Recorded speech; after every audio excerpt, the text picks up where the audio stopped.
बिस्मिल्लाहिर्रहमानिर्रहीम। अच्छा dear students, आज हमारे जो क्वेश्चन आंसर का सिलसिला था ना, फर्स्ट पोएम का क्वेश्चन आंसर रहते थे।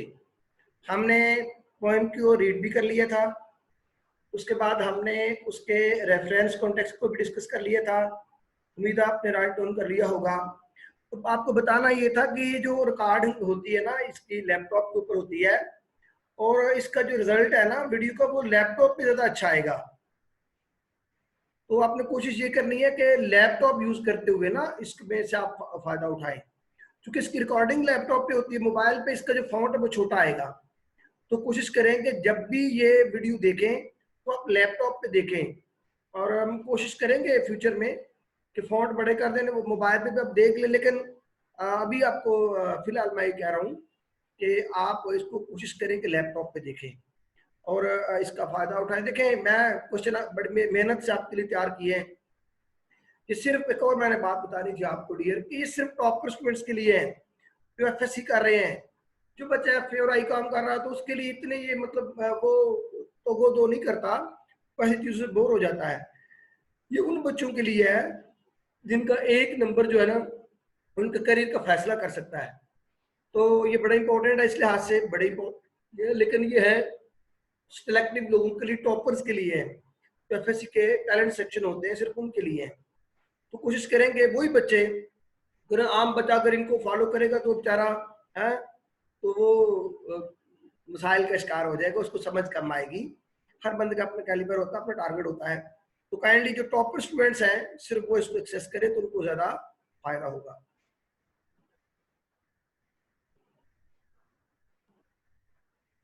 तो ये स्टूडेंट्स, आज हमने जो क्वेश्चन आंसर हैं वो डिस्कस करने हैं धीरेन के। तो क्वेश्चन आंसर ही हमारे रह गए थे। एक क्वेश्चन हमने डिस्कस कर लिया था, आज उसको भी दोबारा देख लेते हैं कि वो क्वेश्चन आंसर जो हैं वो हमने आज डिस्कस करने हैं। देखे, ये हमने कर लिया था। हाँ जी, ये एक क्वेश्चन आंसर शायद इसमें से रह गया था। यस, चाहिए अभी हमने वैसे डिस्कस कर लिया था इसको। चलो हम दोबारा इसको देख लेते हैं क्वेश्चन आंसर, क्योंकि सारे देखने हैं। तो ये एक क्वेश्चन एक्सरसाइज के अंदर भी है। अगर आप बुक देखेंगे ना, टेक्स्ट बुक, तो उसकी एक्सरसाइज के ऊपर ये क्वेश्चन दिया होगा, और वहां पर जो आंसर दिया होगा ना आम ग्रामर्स के ऊपर, वो इतना मुझे पसंद नहीं आया। तो एफएससी के तालिब इल्म के एक अपना म्यार होता है। देखिए, rainy day can be enjoyed in different ways. It is much concern with the season, country and culture. ठीक है, enjoying the rainfall offer the different experience in European and Asian countries. In Asian countries like Pakistan, it has special charm in summer season. Rainy season brings equal opportunity to enjoy for both young ones, young and old ones. Especially the children and young ones come out and bathe in the rain. They also enjoy different chilly activities like splashing water. After some times, they rush toward the restaurants where they enjoy the different dishes, especially with ice cream. Rain in summer has meaning and charm in the winter. Anyway, तो आज हमने अगला question number 2 करना था। ये यूं कह लें कि ये जो क्वेश्चन है ये इंपॉर्टेंट क्वेश्चन है। वैसे अगर आप ग्रामर पे जाएंगे तो बहुत सारे क्वेश्चन दिए होते हैं। तब एफएससी के बच्चे बने और भी सब्जेक्ट पढ़ने होते हैं, उसको हम कोशिश करेंगे कि वो क्वेश्चन दें जो याद करने के बाद उसको फिर और जरूरत ही ना पड़े, उसको बार बार किसी मतलब और दर्ज की जरूरत पड़े ही ना, फिर उसको दोबारा दरवाजा ही ना खटखटाना पड़े। तो मेरी कोशिश होगी कि हम वो 5-6 क्वेश्चन दे दें जो बड़े स्मार्ट हों, जो सबको पूरी पॉइंट को कवर कर लेते हों। तो उनको ज्यादा जो है ना चक्कर में ना पड़ना पड़े, और उनको जो कि उनके दूसरे सब्जेक्ट भी बड़े अहम होते हैं, तो इंग्लिश में उनको पर्टिकुलर जो है बड़े स्मार्ट किस्म की तैयारी के लिए मैंने 5 क्वेश्चन उठाए और उनको एक्सप्लेन भी किया। अच्छा, अक्सर आप देखते होंगे व्हाट इज द, सबसे पहला क्वेश्चन ज्यादातर ग्रामर के ऊपर भी यही है कि what is the main idea of the poem. अच्छा, अगर आपने कॉन्टेक्स्ट तैयार किया होगा ना, टेक्निकल बात बताना चाहता हूँ, तो आपने कॉन्टेक्स्ट तैयार किया, उसको आप थोड़ा सा आगे पीछे करके ना उसका मेन थीम, मेन आइडिया बना सकते हैं। मैंने भी कोशिश यही की है कि वो जो ऊपर हमने कॉन्टेक्स्ट दिया था उसको थोड़ा आगे पीछे करके इसको बना दिया है। तो इसको, अच्छा, this poem describes the phenomena of rainfall in a beautiful and natural way. He observes that the leaves on the upper level get the drops first, and satisfy their thirst. Afterwards, they pass on the drafts to the lower leaves. The whole process causes a composition of very sweet music. The poet hopes that the sun will shine brightly after the rain and redouble the delight that nature can offer. Moreover, the poem shows the poet's love and admiration for all pervading nature, but with social undertones. ये तकरीबन वही context वाला हमने उसको थोड़ा सा आगे पीछे करके उसको सेट कर दिया है. अच्छा, इसमें तो दो बातें आपके कॉन्टेक्स्ट और मेन थीम जो है ना, ये आप एक की तरह का तैयार कर ले, आपके लिए इजी हो जाएगा. अच्छा, what does the poet feels to hear the rainfall. जब वो रेनफॉल सुनता है तो शायद क्या महसूस करता है, हमने इसको आज रीड करना है. अच्छा जी, नेक्स्ट. हाँ जी, the poet enjoys the natural music of rainfall. सबसे पहले तो वो एंजॉय करता है, उसको सुनता है. He feels very happy with this pleasant scene. His heart is overjoyed when he listens to the music produced by the raindrops falling on the leaves. Perhaps the poet is standing under the tree and enjoys this scene fully. He stores the happiness in his heart and expresses in this poem. वो खुशी को अपने दिल में store करता है और इस पोएम में उसका आधार करता है. So what does the poet mean by rich leaves?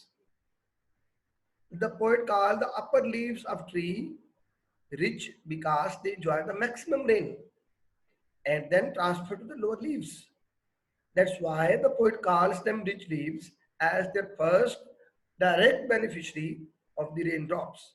The upper leaves have the advantage over the lower leaves because they satisfy their thirst first, and afterwards what remains trickle down to the lower leaves. It leaves a positive effect on their growth. Actually, what does the poet mean by the poor leaves? The leaves on the lower branches are called poor leaves by the poet because they cannot enjoy the raindrops directly. यानी direct उनको बारिश नहीं पड़ती है. They are at the mercy of upper leaves. वो ऊपर वाले पत्तों के रहमो करम पे हैं, which directly enjoy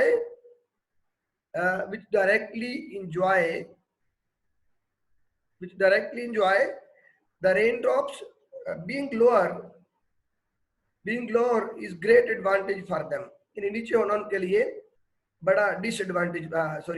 Being lower is great disadvantage for them. They can only enjoy those raindrops transferred by upper leaves. It leaves a negative effect on their growth. It leaves a negative effect on their growth.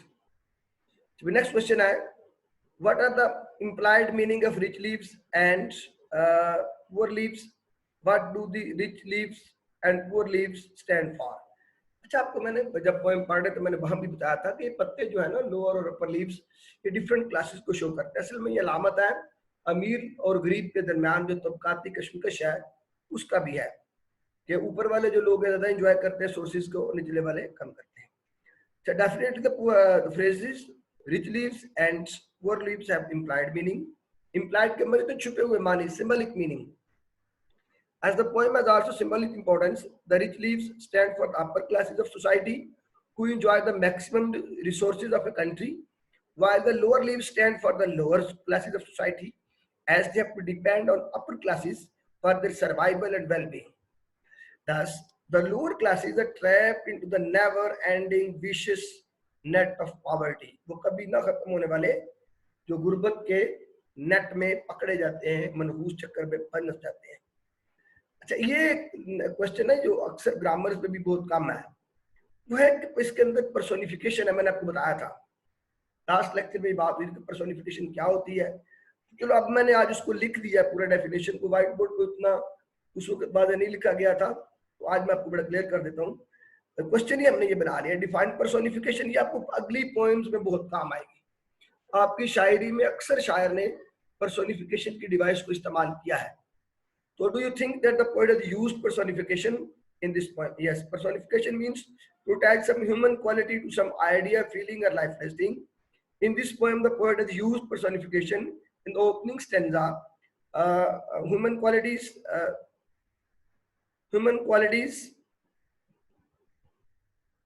of of drinking rich and poor. देखिए ना, जो drinking है, अब ये भी human quality है। पत्ते पानी इस तरह तो नहीं कि जिस तरह हम पानी पीते हैं, पीना इंसानी क्वालिटी है। रिच भी इंसान होते हैं, पुअर भी इंसान होते हैं, ह्यूमन क्वालिटी है।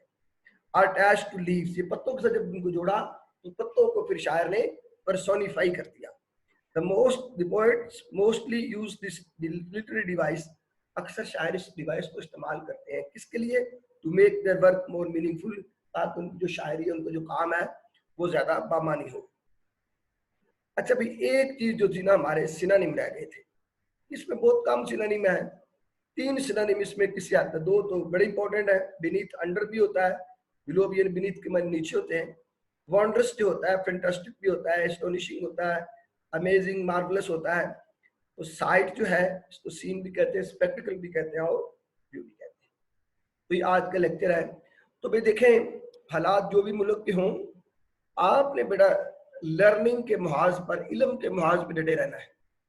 बड़ी अफवाहें फैल रही हैं, सारा एपिडेमिक है, कभी कोई बात सुन रहे हैं, कभी कुछ मीडिया में सुन रहे हैं। आपने लर्निंग पे, इल्म हासिल करने में कोई कंजूसी नहीं करनी, और आपने कोशिश करना है इन तमाम लेक्चर्स को पूरे का पूरा सुने। Thank you very much. अल्लाह ताला आपको खुश रखे। अस्सलाम वालेकुम।